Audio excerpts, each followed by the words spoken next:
Now, protests unleashed by U.S. President Donald Trump's decision to recognize Jerusalem as Israel's capital have continued for the second day in the Palestinian territories and outside U.S. missions elsewhere.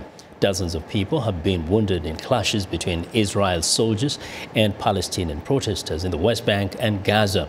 Muslims in other countries also took to the streets on Thursday in solidarity with the Palestinians.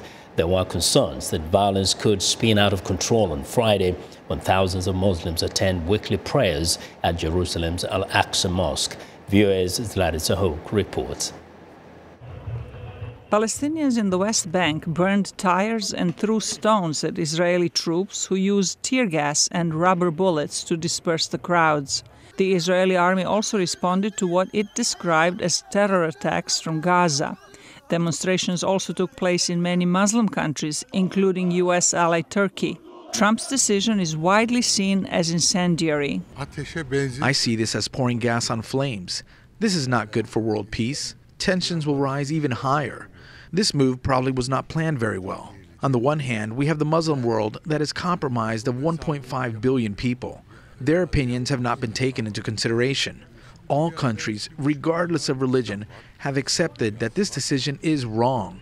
I believe this wrong will be righted. Trump's statement is largely symbolic because the U.S. recognition of Jerusalem as Israel's capital was approved by U.S. Congress more than 2 decades ago, says former U.S. ambassador to Turkey and Iraq. The problem is this gives people in the region, in the Islamic world, another reason to question where this president is taking relations with the Islamic world, because this is seen as something that undercuts the peace process between Israel and the Palestinians. Speaking to VOA's Press Conference USA, Ambassador James Jeffrey said the announcement is more likely to undermine U.S. efforts to build a coalition against Iran's influence in the region. At a time when Iran is scoring victory and victory across the Middle East, this undercuts the anti-Iranian alliance that the president is trying to put together with Israel, with Turkey, with the Arab states, with the United States, and with even some Shia in places like Iraq.